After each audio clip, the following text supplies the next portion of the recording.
So hello guys, स्वागत है आपका मेरी यूट्यूब चैनल रिव्यूअर एवीएस में।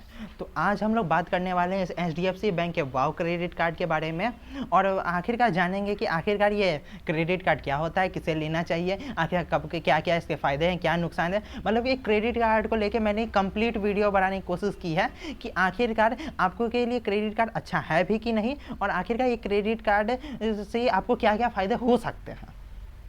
तो ये वीडियो उन लोगों के लिए काफ़ी ज़्यादा हेल्पफुल रहने वाली है जो आज से पहले क्रेडिट कार्ड के बारे में कभी नहीं जानते, जो या फिर वो लोग जिन लोगों के बारे में जिन लोगों को क्रेडिट कार्ड के बारे में थोड़ा बहुत मालूम है पर वो कुछ सिक्योर्ड कार्ड के बारे में जानना चाहते हैं और इस IDFC वाव क्रेडिट कार्ड के बारे में जानना चाहते हैं।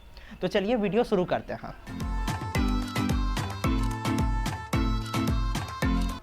तो मैं बेसिक से शुरुआत करूंगा, इसलिए मैं सबसे पहला क्वेश्चन उठाता हूं जो ये रहेगा कि आखिरकार ये क्रेडिट कार्ड होता क्या है।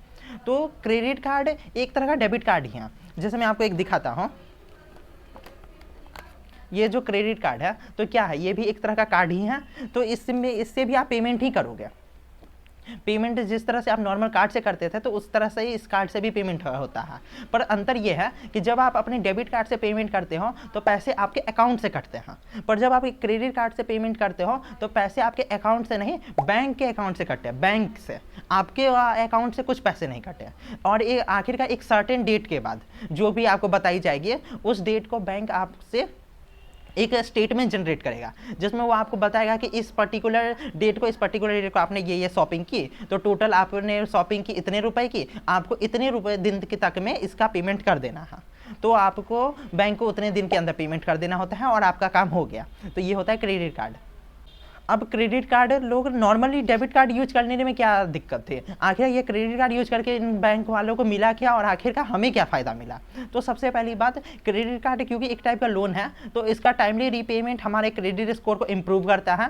ये हमें अब काफ़ी अच्छे तरह के ना रिवॉर्ड्स ऑफर करता है, जैसे कैशबैक हो गया और कुछ और भी बेनिफिट्स देता है, जैसे कि हम लोग को कॉम्प्लीमेंट्री एयरपोर्ट का lounge access, lost card protection against fraud, ये काफ़ी सारी फैसिलिटीज़ मिलती है।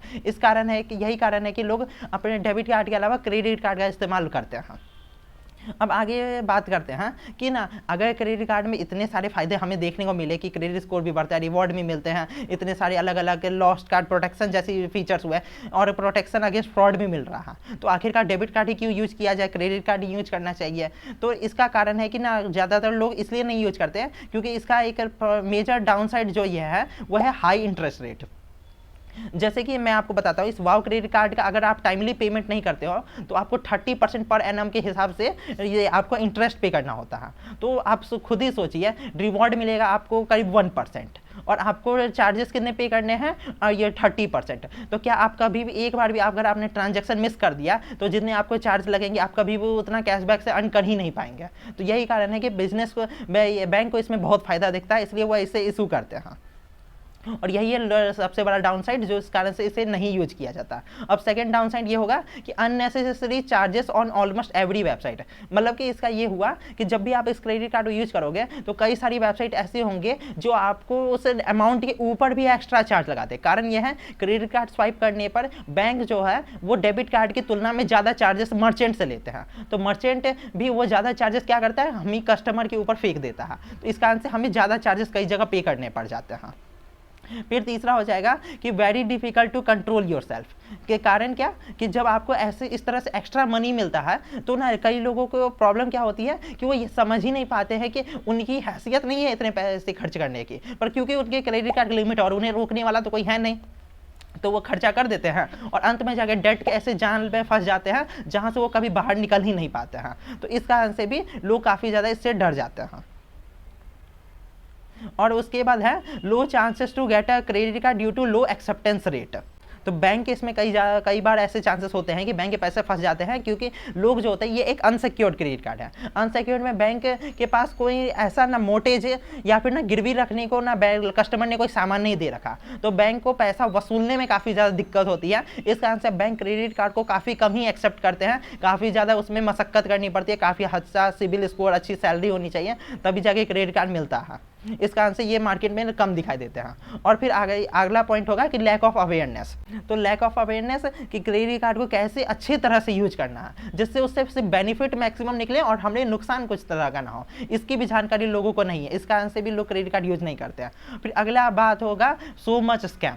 यही बात है कि ना मार्केट में क्रेडिट कार्ड के अच्छे फीचर से ज़्यादा तो उसके स्कैम जाने जाते हैं कि लोगों को झूठ वोट बोल के आपको life time free credit card दिया जाएगा, तो ऐसे कहा कि ना कई सारे लिंक आते हैं, उस पर क्लिक कर देते हैं और उसके बाद उन्हें एक फ्रॉड में फंसा लिया जाता है। तो इस कारण से भी लोग क्रेडिट कार्ड का नाम ही सुन के डर जाते हैं। यही कारण है कि इन सब चीज़ों से लोग यूज नहीं करते। अब देखिए, अगर आपके पास अवेयरनेस अच्छी खासी है तो आप इनमें से किसी भी पॉइंट में नहीं फंसने वाले हैं। यही कारण है कि मैंने भी ये क्रेडिट कार्ड को मंगवाया है और मैं इसे यूज कर रहा हूँ और मुझे अब तक किसी भी तरह की प्रॉब्लम नहीं आई है।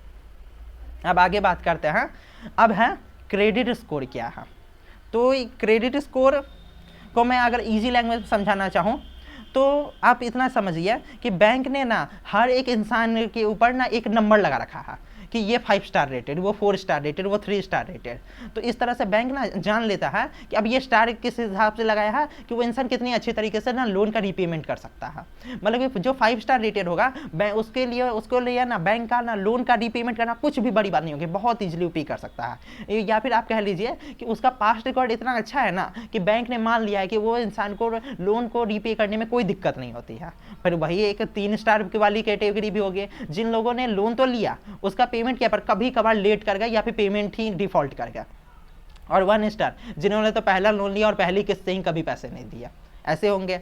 अब देखिए, क्रेडिट स्कोर को मैं सीधे टर्म्स में डिफाइन करता हूँ क्या है।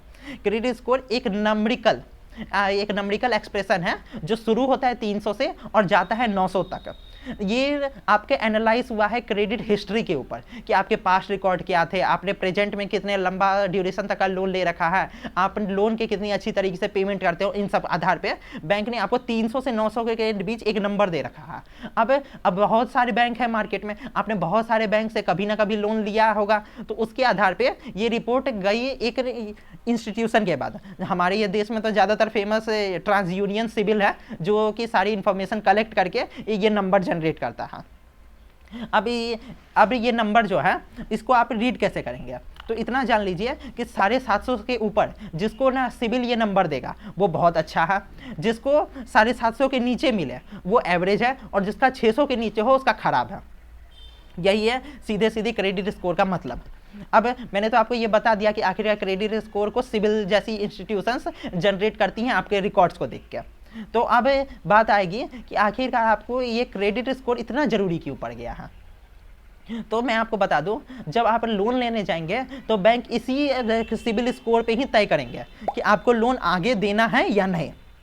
क्रेडिट कार्ड का भी यही है कि क्रेडिट कार्ड पास होगा कि नहीं, ये भी यही सिविल स्कोर ही तय करवाता है। माफ कीजिएगा, मैं क्रेडिट स्कोर सिविल स्कोर एक ही बोल रहा हूँ क्योंकि ज़्यादातर मतलब सेम होते हैं, क्योंकि क्रेडिट स्कोर ज़्यादातर इंडिया में सिविल ही जनरेट करता है, इसलिए उसे सिविल स्कोर भी सिविल कंपनी कहती है। अब आगे बात करते हैं कि क्रेडिट कार्ड होते कितने तरह के हैं। अब यहाँ तक तो हमने पूरी बात पुरानी कर ली कि आखिरकार सिविल क्रेडिट कार्ड क्या था, क्रेडिट कार्ड क्यों नहीं लेते, क्रेडिट स्कोर क्या था। अब बात आती है कि आखिर क्रेडिट कार्ड कितने तरह के होते हैं। थोड़ा हम लोग आगे चलते जाएंगे तो आपको अंडरस्टैंडिंग और बेहतर होगी। तो क्रेडिट कार्ड होते हैं हमारे 2 तरह के, एक अनसिक्योर्ड क्रेडिट कार्ड और एक सिक्योर्ड क्रेडिट कार्ड। तो सबसे पहले शुरू करते हैं अनसिक्योर्ड क्रेडिट कार्ड क्या होता है, कौन ले सकता है, क्या चाहिए। देखिए, अनसिक्योर्ड क्रेडिट कार्ड एक ऐसा क्रेडिट कार्ड है जिसके अगेंस्ट आप बैंक को कुछ भी गिरवी के तौर पे नहीं देंगे, समझे। आपको बस अप्लाई करना है, बैंक आपकी प्रेजेंट इन्फॉर्मेशन देखेगा, क्रेडिट स्कोर देखेगा और आपको अप्रूवल दे देगा। ये हुआ अनसिक्योर्ड, क्योंकि बैंक के पास भी कोई तरीका नहीं है। अगर कल को आप पेमेंट नहीं करते हो तो बैंक के पास कुछ भी जब्त करने को चीज़ें नहीं है, इस कारण से इसको पार पाना मुश्किल होता है। तो यही आपका अनसिक्योर्ड क्रेडिट कार्ड था। अब इसको ना अगर कोई इंसान पाना चाहता है तो बैंक की नॉर्मल तो रिक्वायरमेंट यही होती है कि इंसान का 18 साल से ज़्यादा उम्र का होना चाहिए। HDFC बैंक जैसे में तो 21 साल से ज़्यादा उम्र मांगी जाती है। फिर एक पैन कार्ड, एक इनकम प्रूफ, और इनकम प्रूफ में सैलरी स्लिप या ITR की कॉपी मांग ली जाती है, और एक गुड क्रेडिट स्कोर। और मैंने क्रेडिट स्कोर अच्छा बता भी दिया है कि 750 से प्लस को अच्छा माना जाता है। और आखिर में रेसिडेंट ऑफ इंडिया। अगर आप ये सारी की सारी क्वालिफिकेशन मीट कर जाते हैं तो कुछ भी मुश्किल नहीं होता, आपको अनसिक्योर्ड क्रेडिट कार्ड बहुत इजीली मिल जाएगा। अब बात करते हैं कि अगर आपके पास सिविल स्कोर अच्छा है ही नहीं, तब तो आपको क्रेडिट कार्ड या लोन कुछ भी नहीं मिलने वाला। हाँ बिल्कुल ना, आपको ना क्रेडिट कार्ड या लोन कुछ भी नहीं मिलेगा, क्योंकि आपका सिविल अच्छा नहीं है। क्योंकि सिविल आपका अच्छा क्यों नहीं है? दो वजह, आपने लोन में कभी देरी किया या डिफॉल्ट किया, या फिर आपने कभी भी लोन नहीं लिया। अगर आप कभी लोन नहीं लेंगे तो याद रखिएगा कि आपका क्रेडिट स्कोर -1, वैसे तो -1 300 से 900 में कहीं नहीं आया, वो इंडिकेट करता है कि इस इंसान ने आज से पहले कभी लोन नहीं लिया है। तो इस कारण से क्रेडिट स्कोर के अलावा अब हम लोग को ना कुछ तरीके निकालने होंगे, क्योंकि बैंक अनसिक्योर्ड अब देगा नहीं, क्योंकि उसके पास एक ही तो तरीके थे अनसिक्योर्ड देखने का, कि वो था क्रेडिट स्कोर देखना। अब वो नहीं होने के कारण अब बैंक आपको ना मना कर देगा लोन लेने से, लोन देने से। तो अब यहाँ पर क्या क्या ऑप्शन अवेलेबल रहते हैं कि आप ले ले एक सिक्योर्ड क्रेडिट कार्ड। अब सिक्योर्ड क्रेडिट कार्ड हुआ क्या? ऐसा क्रेडिट कार्ड जिसके अगेंस्ट आपने बैंक को किसी तरह की सिक्योरिटी प्रोवाइड कर रखी है या फिर कुछ फंड्स रखे हैं, लाइक एफडी। आपने एक एफडी बनवाई उस बैंक में और वो एफडी को बैंक को गिरवी रख दिया एक क्रेडिट कार्ड लेने के लिए, तो ये हुआ सिक्योर्ड क्रेडिट कार्ड। जैसे ये वाव क्रेडिट कार्ड है, ये एक सिक्योर्ड क्रेडिट कार्ड हुआ। अब आखिरकार ये सिक्योर्ड के अनसिक्योर्ड से कैसे डिफरेंट है? तो सिक्योर्ड में आपको किसी तरह का बैंक को गिरवी के लिए सामान रखना होता है, जैसे एफडी जो आपको बनवा के बैंक को गिरवी रखनी होती है, और अनसिक्योर्ड में ऐसा कुछ भी नहीं रखना होता है। यही इन दोनों के बीच बेसिक डिफरेंट है। अब सिक्योर्ड क्रेडिट आपको मिल कैसे सकता है? अगर आप चाह रहे हैं कि ना मेरे पास आज से पहले कभी क्रेडिट स्कोर नहीं रहा है, अब मैं क्रेडिट स्कोर बिल्ड करना चाहता हूं, तो बैंक तो आपको नॉर्मल लोन देगा नहीं, कारण है कि आपका क्रेडिट स्कोर नहीं है। तो अब आप एक सिक्योर लोन के थ्रू तो क्रेडिट स्कोर बना सकते हैं ना। तो इसीलिए आप एक ना सिक्योर्ड तरीके से एक क्रेडिट कार्ड ले लीजिए, क्योंकि बैंक में आज से इससे अच्छा तरीका नहीं है अपना सिबिल स्कोर जनरेट करने का, क्योंकि क्रेडिट कार्ड काफ़ी ईजिली आपका सिबिल स्कोर काफ़ी इंप्रूव कर सकता है। तो आपको ना बस अपनी किसी भी लीडिंग प्राइवेट सेक्टर बैंक में जाना है, जैसे एचडीएफसी, आईसीआईसीआई, आईडीएफसी। ये बैंक आपको ऑनलाइन तरीके से पूरी वीडियो केवाईसी के थ्रू ये आपको एक इंस्टेंटली ऐसा कार्ड जनरेट करके दे देंगे एक एफडी के अगेंस्ट। वैसे तो एचडीएफसी और आईसीआईसीआई 50,000 तक की एफडी मांगते हैं एक सिक्योर्ड क्रेडिट कार्ड के लिए, पर आईडीएफसी 10,000 रुपए के भी रेट पे उपलब्ध करा देते हैं। अब आगे बात करते हैं। अब कई लोगों का ये सवाल होगा, जिन लोगों को ज़्यादा नॉलेज नहीं है इस बैंकिंग के बारे में, कि क्या क्रेडिट कार्ड किसी भी बैंक से मिल सकता है? मतलब कि मैं आपको एक एग्जांपल देता हूँ। मान लीजिए मेरा अकाउंट एचडीएफसी बैंक में है, तो क्या मुझे आईसीआईसीआई बैंक क्रेडिट कार्ड देगा? तो जवाब होगा हाँ बिल्कुल देगा। क्रेडिट कार्ड लेते समय कोई रिस्ट्रिक्शन नहीं है कि आप किसी भी बैंक में जाके अपना क्रेडिट कार्ड ले सकते हैं, बैंक आपको कोई भी तरह की रोका टोकी नहीं करेगा। बस अगर आप सिक्योर ले रहे तो आपको उस बैंक में भी एक एफडी क्रिएट करनी होगी। ऐसा नहीं कि एचडीएफसी की एफडी आईसीआईसीआई में चल रही है, ऐसा नहीं होता है। अब आगे बात करते हैं कि आखिरकार मैंने IDFC first bank credit card को क्यों चुना है। अभी तक का पुराना हमने जो पार्ट 1 किया, जिसमें हमने क्रेडिट कार्ड के बारे में कुछ बातें की। अब मैं बात करता हूं पूरी तरह से इस आईडीएफसी क्रेडिट कार्ड के बारे में। यहां से अब पूरी कहानी शुरू होती है इस क्रेडिट कार्ड को लेकर। तो सबसे पहले मैंने इस क्रेडिट कार्ड को क्यों लिया? तो सबसे पहला रीजन था कि ये ना 100% क्रेडिट लिमिट ऑफर करता है अपनी एफडी अमाउंट के अगेंस्ट। मतलब कि मैंने आपको बताया ना कि ये क्रेडिट कार्ड 10,000 रुपए की एफडी से खुलता है, तो 10,000 की एफडी पर 10,000 रुपए की लिमिट ये ऑफर कर देता है क्रेडिट कार्ड पे। पर यहीं पर आप एचडीएफसी की तरफ जाओगे तो वो आपको ना 50,000 की एफडी पर उसका सिर्फ 70% ही ऑफर करेंगे। आईसीआईसीआई का भी यही हाल है कि ना 50,000 की एफडी पे ये 70% लिमिट ऑफर करते हैं, पर ये 100% ऑफर करता है, जो कि काफ़ी अच्छी बात है। और दूसरा ये कि जैसे कि वो बैंक 50,000 मांग रहे थे, ये 10,000 से ही ऑफर करता है। पर इसमें भी है कि मैक्सिमम लिमिट 1 लाख रुपए तक की है, कि आप 1 लाख से ज़्यादा की एफडी नहीं बना सकते, तो 1 लाख से ज़्यादा की लिमिट इस क्रेडिट कार्ड में मिलना नहीं पॉसिबल है। और फिर तीसरी बात ये थी कि ये क्रेडिट कार्ड पूरी तरह से वीडियो केवाईसी के थ्रू आपको अप्रूवल सब मिल जाता है। आपको मैं बता दूं कि एचडीएफसी ना आपको ऑनलाइन सिक्योर क्रेडिट कार्ड का ऑफर नहीं करता है, उसके लिए आपको ब्रांच विजिट करना होता है, पर ये आईडीएफसी आपको ऑनलाइन ही कंप्लीट प्रोसेस से ऑफर कर देता है। और उसके बाद आईडीएफसी का एक फायदा ये भी था कि आपको virtual credit card instantly video KYC complete होने के अप्रूवल लगते ही आपको मिल जाती है, तो ज़्यादा दिक्कत नहीं होता है। फिर अगला पॉइंट ये था कि इस क्रेडिट कार्ड में किसी भी तरह की ना तो ज्वाइनिंग फीस है और ना ही किसी तरह की एनुअल फीस है। इसमें भी एक पॉइंट है जिसके बारे में मैं बात करता हूँ। और उसके बाद इसमें जो ऑफर्स जो दिए जा रहे हैं वो काफ़ी ज़्यादा कम्पिटिटिव है अदर सिक्योर्ड क्रेडिट कार्ड में। आपको मैं बता दूं कि क्रेडिट कार्ड अगर सिक्योर्ड है ना तो उसमें ज़्यादा ऑफर्स नहीं मिलते हैं। कारण क्या है, इसे ज़्यादातर लोग ना सिबिल स्कोर बिल्ड करने के लिए लेते हैं, ना कि रिवॉर्ड्स कमाने के लिए, क्योंकि रिवॉर्ड के लिए अनसिक्योर्ड क्रेडिट कार्ड जाने जाते हैं। इसीलिए बैंक ना आपको सिक्योर क्रेडिट कार्ड में ज़्यादा ऑफर्स नहीं देंगे, पर इस में थोड़ा ज़्यादा बेहतर ऑफर है। अब अनसिक्योर्ड से तो बेहतर नहीं है, पर सिक्योर्ड की तुलना में अच्छा है। अब आगे बात करते हैं कि इस IDFC एक कमाल का फीचर ऑफर करता है कि IDFC के आप किसी भी क्रेडिट कार्ड को लेकर उसमें UPI एक्टिवेट करा सकते हैं। तो मतलब कि आपके पास कार्ड वीज़ा का है, मास्टर कार्ड का है, क्रेडिट कार्ड की इंडस्ट्री में किसी भी कंपनी का कार्ड है आपके पास, आप उसमें रुपये एक्टिवेट करा सकते हैं। हाँ, तो उसके बारे में भी हम बाद में बात करेंगे, पर हाँ इतना जान लीजिए कि अगर आप रुपये में, अगर आप IDFC में credit card UPI facility on कराते हैं तो अब आपको आपको ज्वाइनिंग फीस के तौर पे 199 प्लस GST और एनुअल फीस 199 प्लस GST पे करना होगा। तो वैसे तो ये कार्ड फ्री है, पर रुपये फैसिलिटी ऑन कराने पे ये कार्ड चार्जेबल हो जाता है। तो इसीलिए UPI ऑन कराने से पहले हम लोग को ना कुछ चीज़ों को और देखना है, जिसके बारे में हम बाद में बात करेंगे। अब है कि ना क्या हम लोग को ये क्रेडिट कार्ड पे पूरा कंट्रोल मिलेगा ऑनलाइन? ऐसा तो नहीं ना कि ना ब्रांच जाना पड़ेगा कुछ काम के लिए। तो मैं कहूँगा कि नहीं, क्रेडिट कार्ड का बिल पेमेंट ऑनलाइन ऑफलाइन तरह के ना किसी भी तरह का मर्चेंट का ट्रांजैक्शन को ऑन या ऑफ करना होगा, क्रेडिट कार्ड को क्लोज तक करवाना होगा, या फिर अपने पास ट्रांजैक्शन को देखना होगा, टेम्पररी या परमानेंट ब्लॉक कराना होगा, या फिर अपनी FD का अमाउंट को चेक करना होगा, या फिर उसे तोड़वाना होगा। ये सब कुछ उनके मोबाइल ऐप से हो जाता है। पर बेसिक फैसिलिटी जैसे mobile number change, email ID change, address change और कुछ अपने पर्सनल इन्फॉर्मेशन को लेकर अगर आपको चेंज कराना चाहते हैं तो वो IDFC फर्स्ट बैंक की एप्लीकेशन पे पॉसिबल नहीं हो पाता है। उसके लिए आपको ब्रांच विजिट करना पड़ सकता है। तो ध्यान दीजिए कि अप्लाई करते समय आप ना इन चीज़ों को सही सही भरें ताकि आपको ज़्यादा दिक्कत ना आए। अब जिन लोगों को ये सवाल होगा कि क्रेडिट कार्ड का बिल पेमेंट कैसे कैसे हो सकता है, तो वो आप UPI ऐप के थ्रू या नेट बैंकिंग के थ्रू कर सकते हैं। दोनों मोड ऑफर किया जाता है।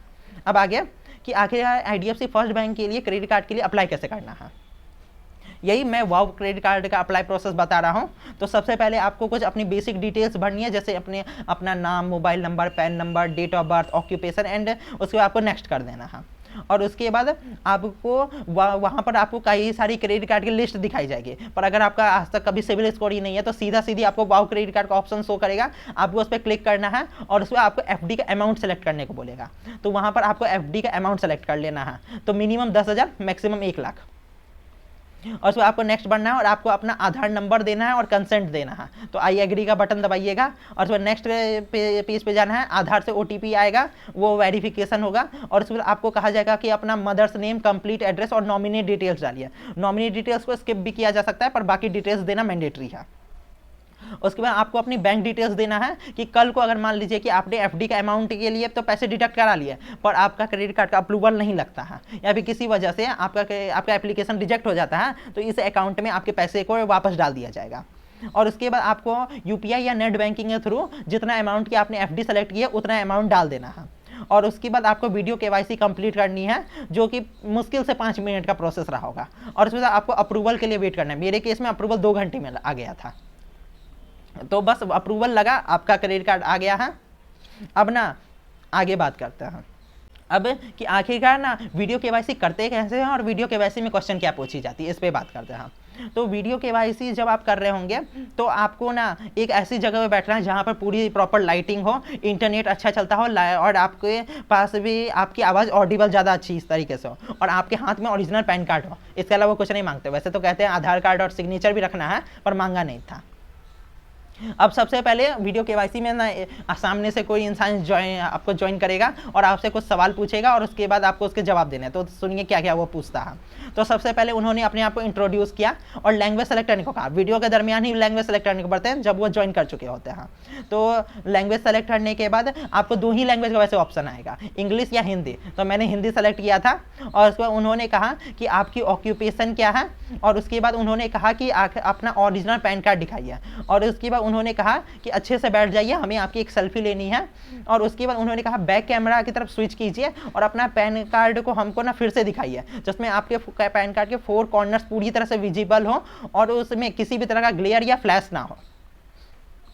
और उसके बाद उन्होंने कहा कि ना आप अपने अंगूठे से, अपने नाखून से पैन कार्ड की फोटो को स्क्रैच करने की कोशिश कीजिए और होलोग्राम को हमको चमका के दिखाइए। और इतना देखने के बाद बस वो हमारा वीडियो KYC का काम पूरा हो गया। इसके अलावा उन्होंने कोई क्वेश्चन नहीं पूछा था और बस उन्होंने वीडियो के दरमियान ही पूछा कि हमें एक ना रेटिंग्स दीजिए 1 से 10 के बीच। तो चलिए अब आगे बात करते हैं कि अगर आपका पेमेंट फेल हो जाता है तो मतलब कि पहले जब मैंने आपका एप्लीकेशन कैसे अप्लाई करना है उसके बारे में बताया, तो वहाँ पर बीच में था कि आपको बैंक डिटेल्स देनी है और उसके बाद आपको जितना भी अमाउंट है उसे यूपीआई नेट बैंकिंग के थ्रू डिपॉजिट करना है। तो जो आपको अगर मान लीजिए कि आप यूपीआई करने गए और आपका पेमेंट फेल हो गया, तो आप क्या करेंगे? तो देखिए मेरे केस में यही हुआ था कि मैंने कोशिश की और पेमेंट फेल हो गया। तो ऐसे केस में आपको जैसे ही आपको रिडायरेक्ट किया जाएगा आईडीएफसी बैंक की वेबसाइट पर, और वहाँ पर आपको ना सीधे वीडियो केवाईसी के लिए नेक्स्ट हो जाएंगे। तो मैंने वहाँ पर तो उनसे सवाल पूछा, पर उन्होंने कहा कि आप कस्टमर केयर को कॉल कीजिए, वो आपको ज़्यादा अच्छी तरह से इन्फॉर्म कर पाएंगे। तो जब मैंने आईडीएफसी बैंक के कस्टमर केयर में कॉल किया तो उन्होंने बताया कि ना आपका जब एप्लीकेशन अप्रूव हो जाएगा तब आपको फिर से एक ईमेल भेजा जाएगा जहाँ पर आपको ना ये अपने अमाउंट को डिपॉजिट करने का फिर से ऑप्शन दिया जाएगा। और जैसा उन्होंने कहा था वैसा ही हुआ, ऑप्शन फिर से आया, ईमेल के थ्रू आता है और वहाँ पर आपको ना डिपॉजिट करना होता है फिर से अमाउंट, और बस आपका ट्रांजैक्शन डन हो जाएगा और आपकी क्रेडिट कार्ड की लिमिट जितनी आपने डिजायर की थी उतनी मिल जाएगी। अब आगे बात करते हैं कि अप्रूवल के बाद हमें क्या करना होता है, मतलब कि आखिर अप्रूवल तो मिल गया, आप credit card virtual credit card कैसे पाए, ऐप में कैसे लॉगिन करें, इसके बारे में बात करते हैं। तो अप्रूवल के बाद आपको एक कॉन्ग्रेचुलेसन ईमेल आता है। तो आपको उसमें कस्टमर आईडी दिया हुआ होगा, आईडीएफसी बैंक की ऐप में लॉगिन कीजिए, वहाँ अपना मोबाइल नंबर से वो ऑथेंटिकेट करेगा, उसके बाद आपको कस्टमर आईडी एंटर करना है, पासवर्ड सेट करना है, फिंगरप्रिंट डालना है और बस नेक्स्ट नेक्स्ट नेक्स्ट हो गया कंप्लीट। आपको अपना वेबसाइट उस ऐप में शो करने लग जाएगा। अब देखिए ज़रूरी नहीं है कि आपको सेम डे ही आपको अपना जो आपने अमाउंट डिपॉजिट किया वो भी शो करने लग जाए और आपका जो लिमिट है आपका क्रेडिट कार्ड है वो भी शो करने लगे। जैसे मेरे केस में फर्स्ट डे से सिर्फ क्रेडिट कार्ड शो किया था और सेकंड डे जाके मेरा ना मैंने जो अमाउंट डिपॉजिट किया था वो शो करना शुरू किया था। तो इसलिए डिफरेंस हो सकता है। तो ये आईडीएफसी बैंक की ऐप की यही एक प्रॉब्लम है कि दिन में एक बार ही अपडेट होती है। तो थोड़ा सा आप उस बात पर ध्यान में रखिए कि ज़्यादा चिंतित मत होइए, एक दिन वेट कीजिए, आपको फिर से ना अपडेट कर देगा और आपको वेबसाइट पर जो भी प्रॉब्लम थी वो सॉल्व हो जाएगी। तो इसलिए आपको वहाँ पर देखना है। और वो याद रखिएगा आपका क्रेडिट कार्ड में सिर्फ पॉस और एटीएम ट्रांजैक्शन ऑन होगा, ऑनलाइन ट्रांजैक्शन यूज ऑन कर लीजिएगा, नहीं तो आप ना वर्चुअल क्रेडिट कार्ड का यूज ही नहीं कर पाएंगे। अब आगे बात करते हैं कि आखिरकार क्रेडिट कार्ड तो मिल गया, अब इंपॉर्टेंट क्या क्या बातें हैं जिसको हमको कंसीडर करना है ताकि हम क्रेडिट कार्ड का ना ये सब चार्जेस से बच सकें। तो सबसे पहले अपने क्रेडिट कार्ड से कैश विड्रॉ एटीएम में जाके नहीं करना है। क्यों? अब आपको ना कोई फ्री पीरियड नहीं मिलेगा, सीधा चार्ज कट जाएगा। इसीलिए अपने क्रेडिट कार्ड से कैश विड्रॉ नहीं करना। वैसे तो ये क्रेडिट कार्ड बहुत दावे करता है, पर ये एक जनरल इन्फॉर्मेशन है कि ना आपको क्रेडिट कार्ड से कैश विड्रॉ नहीं करना है। सेकंड कि हमेशा ना किसी भी वेबसाइट पे पेमेंट करने से पहले एक बार वहाँ पर चार्जेस जरूर चेक कर लीजिए कि कहीं क्रेडिट कार्ड यूज करने के ज़्यादा तो एक्स्ट्रा तो चार्जेस नहीं लगते। जैसे कि मुझसे गलती हो गई थी, मैंने एक वेबसाइट पे पेमेंट कर दिया, गवर्नमेंट वेबसाइट थी, वहाँ पर क्रेडिट कार्ड से तो पेमेंट कर दिया, जितनी पेमेंट थी उतना हुआ और अगले दिन जाके मेरी क्रेडिट कार्ड बिल में ये दिखता है कि ना मुझे एक्स्ट्रा चार्जेस लग गए हैं। और पता जब मैंने उन कस्टमर केयर से पूछा तो पता चला कि नहीं, जिस मर्चेंट को मैंने पे किया है उन्होंने बाद में एक्स्ट्रा चार्जेस ऐड कर दिया है। तो वो तो मुझे उस समय शो नहीं हुआ था, पर बाद में जब ना 1-2 दिन बाद वो जब मेरे ट्रांजैक्शन में अपडेट होता है तब मुझे दिखता है कि ना चार्जेस ज़्यादा लगे हैं। और इसके बाद आपको ना तो यूटिलिटी बिल का पेमेंट अगर आप करते हैं ना क्रेडिट कार्ड से, तो 1 महीने के अंदर आपको 20,000 रुपये से ज़्यादा का ना यूटिलिटी बिल का पेमेंट नहीं करना है, नहीं तो आपको 1% सरचार्ज और उस पर 18% जीएसटी लग जाएगा। तो 20,000 से ज़्यादा तो अगर कोई इंसान का यूटिलिटी बिल पेमेंट हो रहा है तो वो तो लगता है फैक्ट्री चला रहा होगा, क्योंकि किसके घर की बिजली 20,000 छूती है। और इसके बाद आगे बात करते हैं कि आपको ना कभी भी अपने क्रेडिट कार्ड का जब बिल बनेगा ना तब आपको उसका मिनिमम अमाउंट पे नहीं करना, टोटल अमाउंट पे करना है। मैं आपको एक एग्जांपल देता हूँ, मेरे क्रेडिट कार्ड का बिल बना 2,500 और आपको पता है मुझे मिनिमम अमाउंट क्या पे करने को कहा गया, 100 रुपये। 100 रुपये पे करके मुझे क्या मिलेगा कि मुझे फ़ाइन नहीं कटेगा इस मंथ में, इस महीने में जो स्टेटमेंट बनी, जो मुझे 15 दिन का पीरियड मिला एक्स्ट्रा, मतलब कि 45 दिन का पीरियड होता है तो 30 दिन बाद बिल बनता है, 30 दिन बाद 15 दिन का मुझे फ्री पीरियड मिला, इतना मैं पेमेंट कर देना है। अगर मैं 100 का पेमेंट कर दूँ ना तो ये 15 दिन के बाद जो ना तारीख आएगी उसमें मुझे कोई तरह का इंटरेस्ट तो चार्ज नहीं होगा, पर क्या होगा मेरे अगले स्टेटमेंट में ही जाके इसे जोड़ दिया जाएगा इस अमाउंट को। तो उल्टा तो मेरी तो क्रेडिट लिमिट ही चली गई, तो मुझे फ़ायदा ही क्या हुआ और उल्टा नुकसान ज़्यादा, क्योंकि अगले बार मुझे डबल पैसे चुकाने पड़ जाएंगे। तो इसलिए आपको हमेशा टोटल आउटस्टैंडिंग अमाउंट पे करना है, और अगर नहीं पे कर सकते तो हैसियत के पर एक और खर्चा ही क्यों करना। अब आगे बात करते हैं कि आपको कभी भी अपने क्रेडिट कार्ड के 30% से ज़्यादा अमाउंट एग्जॉस्ट नहीं करनी है। यानी 100 रुपये अगर 10,000 की लिमिट है तो 3,000 ही एक महीने में खर्चा करना है। ऐसा क्यों? सिबिल का यही मानना है। सिबिल कहता है कि अगर 30% से ज़्यादा यूज करते हो तो आप क्रेडिट कार्ड के ना लिमिट को ना पूरा ही एडजस्ट करें, आप भूखे हो क्रेडिट का, इस कारण से आपका क्रेडिट स्कोर बढ़ेगा नहीं, घट जाएगा। इसलिए आपको हमेशा क्रेडिट कार्ड का सिर्फ और सिर्फ 30% यूज करना है। 30% तो बॉर्डर लाइन है, इसके ऊपर जाना ही नहीं है। नीचे रहिए ठीक है, पर ऊपर नहीं जाना है, एकदम वहाँ रुके रहना है। अब आगे कि आपको ना कभी भी ऐसा कोई खर्चा नहीं करना है जो सिर्फ और सिर्फ आपने इसलिए किया क्योंकि आपको रिवॉर्ड्स कमाने था, कि वो 10 रुपये का और पेमेंट हो जाता तो रिवॉर्ड मिल जाता। ऐसा नहीं करना है। क्यों? क्योंकि आपको ये डेट में ही फंसाते रहेगा, ये आपको और रिवॉर्ड्स दिखाएगा और रिवॉर्ड्स दिखाएगा। आप रिवॉर्ड्स के चक्कर में इतना फंसोगे कि कभी भी आप ना इसके पेमेंट ही नहीं कर पाओगे। इसीलिए जो ज़रूरत है वो खरीदना है। जैसे मैं ऐसे भी अपने डेबिट कार्ड से खरीदता, पर क्रेडिट कार्ड है तो उसका यूज करता हूँ। ये समझदारी है, समझ का यूज कीजिए, तभी जाके आप क्रेडिट कार्ड से कमाएंगे, नहीं तो बैंक बहुत चालाक है।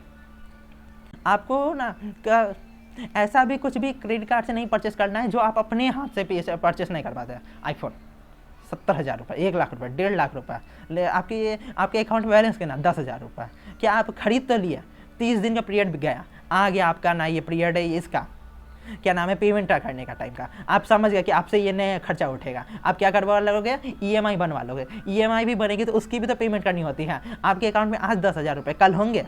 अगर इसकी गारंटी नहीं है तो ये तो वही आपने वो खर्चा कर लिया जिसको आप कभी भी ना आप अफोर्ड कर ही नहीं सकते। इसलिए क्रेडिट कार्ड से ऐसा कोई भी खर्चा मत कीजिए जिसे आप अफोर्ड ही नहीं कर सकते।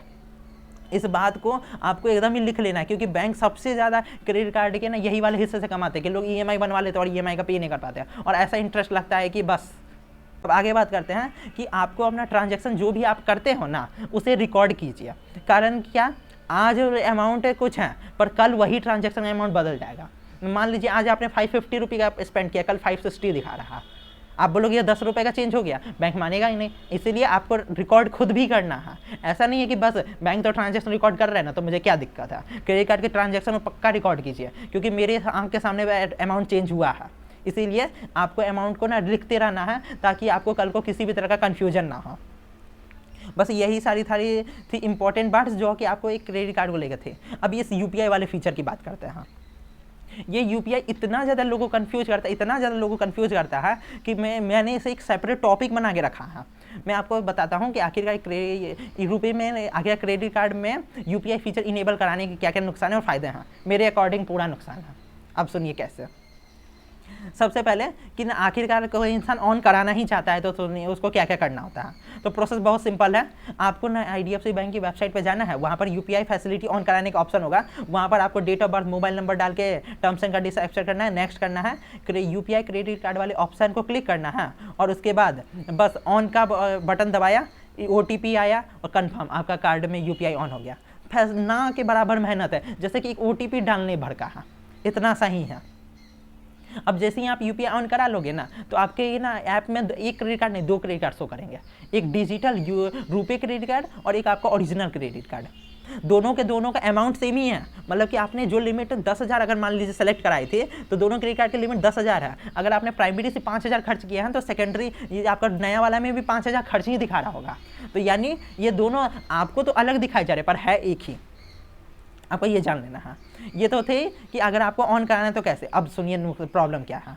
सबसे पहले आपको जो चीज़ रिमेंबर रखनी है कि आप इससे सिर्फ और सिर्फ मर्चेंट्स के को ही ना ये क्रेडिट कार्ड से पेमेंट कर सकते हैं। मतलब कि ये आपने UPI फैसिलिटी ओपन करा ली तो आप गूगल पे यूज कर रहे होंगे, फ़ोन पे यूज कर रहे होंगे, तो आप देखोगे क्रेडिट कार्ड ऑन UPI का ऑप्शन आता होगा, रुपे क्रेडिट कार्ड का है क्या, आप वहाँ पर अपने क्रेडिट कार्ड को लिंक कर सकते हैं। तो जैसे ही आप वहाँ पर लिंक कर देंगे ना अपने क्रेडिट कार्ड को, तो अब आप पेमेंट करने के लिए UPI ही नहीं क्रेडिट कार्ड भी यूज कर सकते हैं। पर आप देखिएगा जब आप किसी पर्सन टू पर्सन ट्रांजेक्शन कर रहे होंगे तब ये ऑप्शन नहीं आएगा। जब आप पर्सन टू मर्चेंट किसी मर्चेंट को पेमेंट कर रहे होंगे तब ये ऑप्शन आएगा। तो तभी ये दिखता है। यानी अगर कोई इंसान ऐसे मन में सोच रहा है कि हम किसी पर्सन को भी ना क्रेडिट कार्ड के थ्रू पेमेंट कर देंगे, तो ऐसा होने वाला नहीं है। सेकंड, जब भी आप ट्रांजैक्शन करेंगे, जब भी आप एक मर्चेंट को या अपने रुपे क्रेडिट कार्ड के थ्रू पे करेंगे तो उस मर्चेंट का 3% ना MDR चार्ज करेगा। MDR यही ये ट्रांजैक्शन फी बैंक जो काट रहे हैं वही है MDR चार्जेस, जो कि मार्केट में अभी प्रीवेल कर रहा है 3%। अब आप बोलोगे यही लाइन सबसे ज़्यादा कंफ्यूजिंग है, क्योंकि ना इसको लेके ना कई लोगों के अलग अलग विचार है। तो इसमें मैं आपको एक क्लैरिटी देता हूँ क्या है कि देखिए ये मैंने गूगल पे की वेबसाइट से उठाया line, if the merchant total turnover during a financial year is more than ₹20 lakh then any amount will be pay by credit card attract MDR charges. आप मतलब समझे, इसका मतलब ये है कि अगर मान लीजिए कि ना कोई ना बगल में चाय की दुकान है, उस चाय का दुकान UPI एक्सेप्ट करता है, उस चाय के दुकान का ना पिछले साल का टर्नओवर ना 20 लाख रुपये क्रॉस कर चुका है। टर्नओवर माने टोटल रिसिप्ट, जितना ना ट्रांजेक्शन कर करके आखिरकार उसको ना कितना क्रेडिट हुआ उसका अकाउंट, तो ये होता है टर्नओवर। तो अगर पूरी ईयर में उसका ना टर्नओवर 20 लाख क्रॉस कर चुका है, तो जब भी अब वो ट्रांजैक्शन करेगा तो ना जब भी आप उसे क्रेडिट कार्ड के थ्रू आप पे करोगे तो उसको 3% चार्ज कटेगा। अगर वो उसको पता चल गया ना कि उसको ना जनता क्रेडिट कार्ड से पे करती है और उसका MDR चार्ज 3% कट रहा है, तो देख लीजिएगा वो अगले दिन से फी ही 3% बढ़ा देगा, चाहे भी आपको 7 रुपये की नहीं 10 रुपये की मिल रही होगी। पता नहीं चाहे कि रेट क्या चल रही है। तो आगे बात करते हैं, पर अगर आपका if the merchant total turnover during a financial year is less than 20 lakh then up to ₹2000 किसी भी तरह का चार्जेस नहीं है, एंड above 2000 3% का चार्ज है। यानी 20 लाख के नीचे टर्नओवर है तो 2000 तक तो कोई चार्ज नहीं है, और 2000 के ऊपर 3%। अब कई लोग बात करते होंगे कि ना आपने कई जगह देखा होगा कि ना 100 रुपये की पेमेंट पे ना MDR चार्ज कट जाता है मर्चेंट का। कारण क्या है कि उसका पिछले साल का ना टर्नओवर 20 लाख क्रॉस कर चुका होगा। ये मैंने गूगल पे की वेबसाइट से उठाया है, वहीं पर ये इन्फॉर्मेशन दी हुई थी। अब अगर कहीं पर अगर किसी और कंपनी का कुछ और सिस्टम चलता है तो उसके बारे में मुझे अभी इन्फॉर्मेशन नहीं है। मैंने गूगल पे मैंने ज़्यादातर यूज़ किया और गूगल पे के से ही इन्फॉर्मेशन उठा के बता रहा हूँ। अब इस क्रेडिट कार्ड को लेकर मैं अपना एक्सपीरियंस थोड़ा शेयर कर देता हूँ। तो सबसे पहले कि ना ये एक अच्छा क्रेडिट कार्ड है। अगर आप ना सही क्रेडिट स्कोर बनाने के मन से आपने लिया है, मैंने इस कार्ड को रिवॉर्ड के लिए लिया भी नहीं और मैंने इसके रिवॉर्ड की तरफ ध्यान भी नहीं दिया, बस रिवॉर्ड है मिलते हैं जनरेट होता है, कुछ भी मेरे लिए तो फायदा इसका है नहीं, क्योंकि मुझे सिर्फ और सिर्फ इससे क्रेडिट स्कोर बनाना है और इसे अंत में जाके बंद करवा देना है। इससे ज़्यादा मुझे इसको रखने का कोई मन नहीं है, क्योंकि मैंने रिवॉर्ड्स के लिए कभी भी किसी क्रेडिट कार्ड की ओर नहीं देखा। अब आगे बात करते हैं। मेरा ये वैसे तो FD के अगेंस्ट क्रेडिट कार्ड को ओपन कराना काफ़ी इजी था, हैजल फ्री प्रोसेस था, उनके कस्टमर भी काफ़ी ज़्यादा हेल्पफुल थे, तो प्रोसेस ज़्यादा डिफिकल्ट नहीं था। वैसे शायद मैंने वीडियो के दरमियान अभी भी फ़ोटो नहीं दिखाया होगा, एक बार देख लीजिए कार्ड कैसा दिखता है। तो ये कार्ड है, मैंने इसकी अनबॉक्सिंग की भी वीडियो बना रखी है, तो अनबॉक्सिंग की वीडियो पहले मैं दिखा देता हूँ, उसके बाद मैं आगे की बात करता हूँ। तो ये रही अनबॉक्सिंग की वीडियो। तो ये क्रेडिट कार्ड कुछ इस तरह के डब्बे में आता है, तो आप इसे चलिए कट करते हैं और देखते हैं कि क्या क्या चीज़ें देखने को मिलती है। वैसे तो वाव कुछ ज़्यादा ही अच्छा चमक रहा है।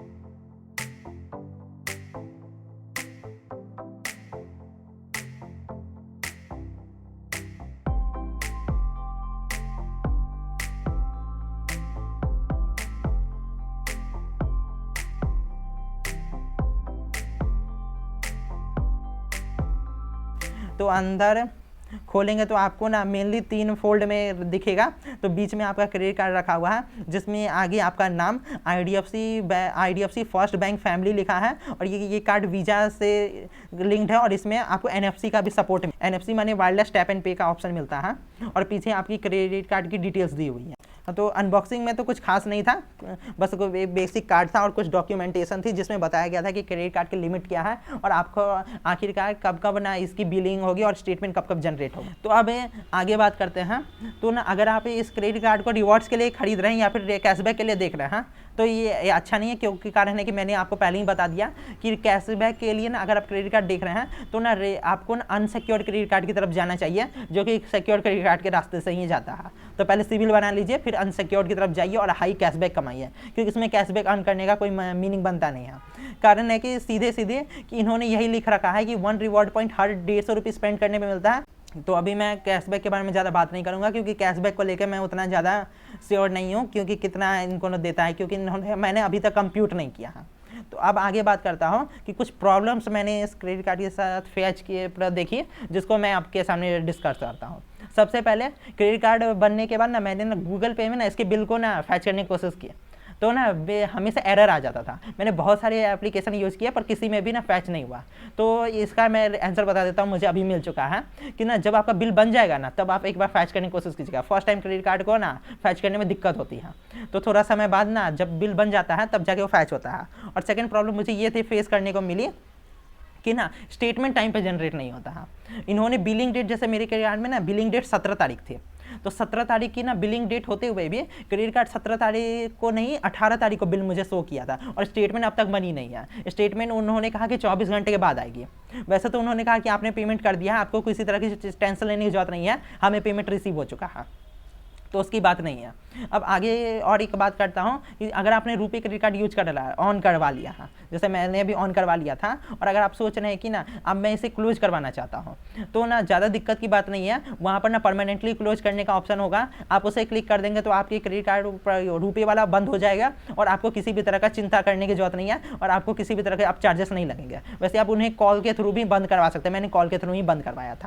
अब ये कि क्या क्रेडिट कार्ड क्लोज कैसे करवाएंगे, अगर मान लीजिए कि हो गया, सिबिल बन गया, बहुत अच्छा बन गया, 890 पहुंच गया, अब इस कार्ड को बंद कराना है, तो कैसे करवाएंगे। तो अगर आपको क्रेडिट कार्ड क्लोज करवाना है ना, तो वहाँ पर अपना एप्लीकेशन में जाएंगे तो सबसे नीचे क्रेडिट कार्ड क्लोजर का ऑप्शन होगा, परमानेंटली ब्लॉक नहीं, क्लोजर का ऑप्शन होगा। आपको वहाँ पर आपको क्रेडिट कार्ड क्लोजर पे क्लिक करना है, आपकी रिक्वेस्ट रेज होगी और विद इन 7 डेज आपका क्रेडिट कार्ड बंद हो जाएगा। जब आपका बंद होगा तब जाके आपको अपना एफडी वाला जगह पे देखना है, वहाँ पर लीन अमाउंट लिखा हुआ होगा, लीन करके लिखा होगा। लीन का मतलब है कि वो ना आपने गिरवी कर रखा है, वो लीन हट जाएगा और आपको क्रेडिट कार्ड को आपको अपना एफडी को तुड़वाने का ऑप्शन मिलेगा।